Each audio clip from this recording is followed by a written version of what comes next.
I've got very clear memories back till I was 4 or 5 years old. I was a bit of a rebel at school. I was always in trouble, and probably because I started from such poor beginnings.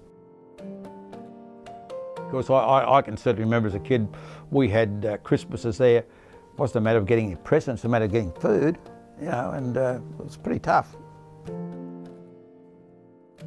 So even at an early age, I sort of must have aspired to be a leader, because in the district there were about 3 or 4 gangs. It was pretty primitive in those days.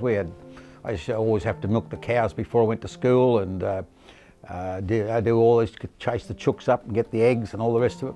And I think coming from that beginning, you've always felt that you haven't got much to lose, you know. It's a pretty good life.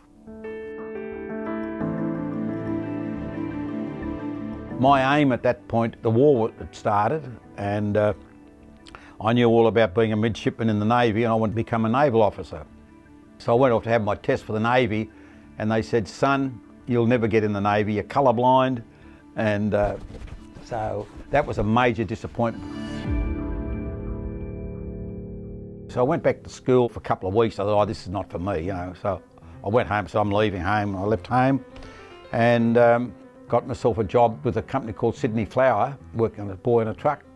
And they took the boys off the trucks, they put me on a factory assembly line, you know, packing up flour.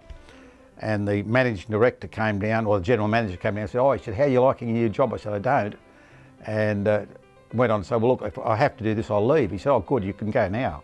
So I got the sack for the first time. And I picked up another job driving, and my wages went from about 30 shillings a week to £7.10. So massive jump, you know. Whoo. So I became a truck driver then.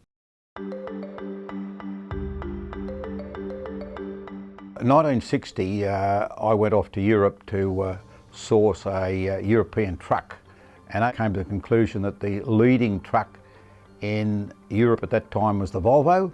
So I spent the next 5 years working with the Volvo engineers to develop a truck which we launched in Australia in 1966. We formed a joint venture company in 1970. And part of the planning was that we would open up a proper service facility in each capital city, which we did, and we would also build our own production unit up in Wakefield. They left me to run Australia. It was absolutely fantastic. The people at that time in my area were all very close friends, you know, as working colleagues. It was a very lovely atmosphere, very strong business people. And something I'd have to say that it's definitely a customer relations business, and in the early part I'd say that yes, I had a lot to do with contributing to growth in Australia, which I was very proud of.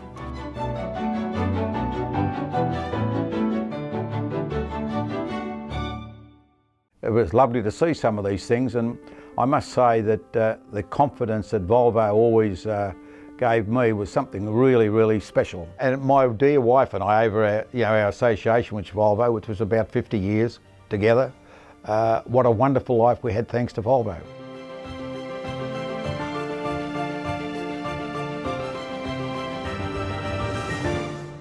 We're finishing up already. We are. Oh, it's terrible. You know. I'm just getting in the groove.